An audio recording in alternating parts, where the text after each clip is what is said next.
May nanghingi na naman sa atin dito na galing daw siyang ospital, nanghingi lang siyang pamasahe. So hindi natin bibidyoan yung mukha niya, bibigyan lang natin to pamasahe. Wala rin kasi akong pera ngayon, bibit rin ako eh. Pangalawang beses na to na hiningan ako dito. Wait lang. Dito mga idol, nilagay ko yung cellphone sa bulsa ng pants ko para makita nyo naman kung si kuya. Ayun, lumabas ako para kasi nagwawalis ako dyan. Tapos nadaanan ako ni kuya, tapos nangingi siyang pamasaya. Ayan si kuya. Nakawa rin kasi ako tagaisi kasi pawis na rin siya eh. Katulad ko, pawis na rin. Salamat sa iyo kuya, and God bless all. Sana pagpalain tayo ng Panginoon. Ang beses na yun sa akin dito na may nangingi ng yung una, 100 binigay ko kasi pamasaya daw nila papuntang hospital, dadalhin nila yung bata. So nakita ko naman yung anak nila, dala-dala nila. Sumawain talaga ako, promise. Dito joke. Yung video na to para lang makita nyo, or hindi lang para makita nyo. Gusto ko rin kayong ma-encourage na tumulong kahit kaunti lang binibigay natin sa nangingi ng tulong. At least nakatulong, di ba? Wala namang mawawala kung susubukan natin tumulong.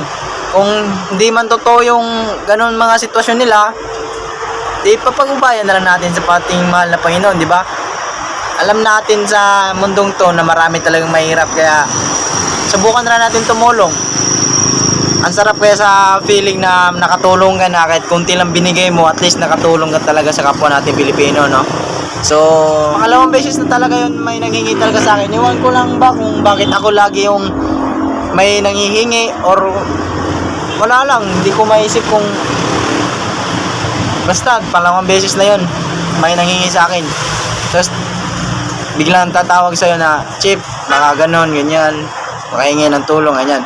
So wala rin ako kahit wala.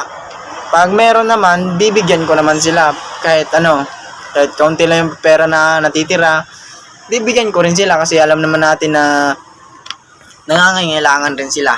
So ayun lang guys, hindi ang purpose ng video na to para lang madami yung followers ko, maraming mag-react, or marami tayong ang gusto ko lang ay ma-encourage yung may pera dyan na tumulong sa dapat natin tulungan, kahit alam naman natin na hindi kasiguraduhan ang pagtulong natin, di ba? At least naman may nagawa tayo sa mundong to bago tayo umalis. Goodbye guys, and thank you. God bless all.